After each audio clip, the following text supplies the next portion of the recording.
Assalamualaikum warahmatullahi wabarakatuh. Halo semuanya, nama saya Pinastika Naura Syakirah dari kelas 10G. Di sini saya akan menjelaskan tentang aspek ekonomi dan hukum dari produk informatika. Sebelum itu, kalian tahu nggak sih apa itu aspek ekonomi dan hukum produk informatika? Jadi, dalam ilmu informatika terdapat istilah produk informatika yang berarti hasil dari informatika itu sendiri. Produk tersebut ternyata diciptakan dengan meliputi dua aspek, yakni yang pertama aspek ekonomi dan yang kedua aspek hukum. Mengutip catatan The University of Edinburgh, dijelaskan bahwa informatika merupakan studi struktur perilaku dan interaksi dalam sistem komputasi. Dengan begitu, studi ini memuat prinsip perancangan serta pengembangan melalui pemikiran komputasional. Pemikiran tersebut kerap diistilahkan dengan berpikir komputasional atau computational thinking. Sementara itu, produk hasil olahannya disebut sebagai produk informatika. Sebagai suatu produk, terdapat nilai atau aspek ekonomi yang terkandung di dalamnya. Selain itu, ada juga aspek lain dari produk informatika berupa hukum. Dan kita masuk pembahasan yang pertama, yaitu aspek ekonomi produk informatika. Dalam aspek ekonomi, produk informatika mengalami perkembangan yang signifikan mulai dari penemuan pertama komputer. Produk ini awalnya diciptakan dengan berbagai macam kekurangan. Sekarang, komputer sudah banyak varian dengan spesifikasi tertentu yang dibuat demi menyamankan konsumen atau pengguna. Selain komputer, kita juga bisa melihat contoh aspek ekonomi produk informatika dari smartphone. Bukan hanya sekadar untuk komunikasi, perkembangannya jauh melampaui itu.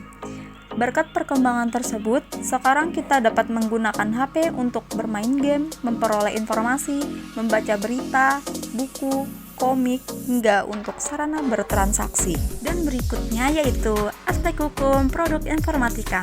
Aspek hukum lebih mengacu pada hak hukum produk sebagai kepemilikan individu atau kelompok tertentu. Dengan begitu, ada landasan hukum yang melarang suatu produk informatika dibagikan secara cuma-cuma. Pelanggaran ini paling banyak terjadi di produk perangkat lunak yang dengan mudah diakses. Namun, hak kepemilikan tetap harus dilihat sebagai aspek hukum produk informatika. Peraturan ini memberitahukan perihal izin, hak, serta pembatasan atas suatu software. Dan adapun kepemilikan suatu produk ini diistilahkan sebagai lisensi. Sementara itu, ada 4 jenis lisensi hukum produk informatika. Di antaranya adalah yang pertama ada lisensi komersial yang mengatur tentang kepemilikan atau produk yang sifatnya mengikat. Pengguna hanya boleh menggunakan setelah membayar dan tidak boleh menyebarkannya secara sembarangan. Contohnya seperti sistem operasi dan berbagai aplikasi pengolahan lainnya. Yang kedua ada lisensi gratis, yaitu pengaturan ini memperbolehkan orang-orang untuk memperoleh suatu produk secara gratis. Akan tetapi, tetap ada beberapa kebijakan lain yang biasanya harus dipegang teguh pengguna.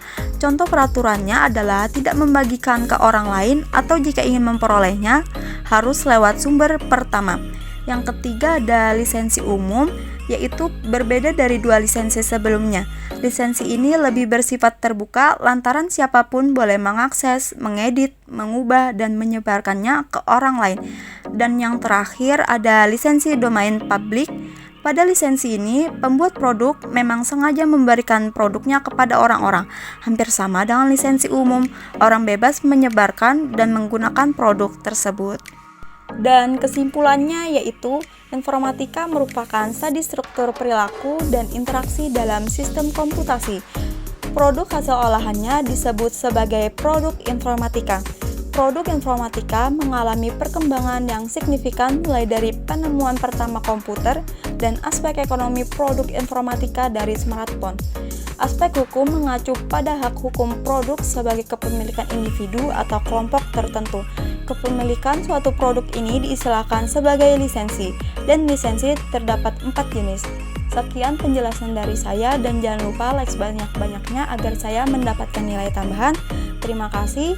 Wassalamualaikum warahmatullahi wabarakatuh.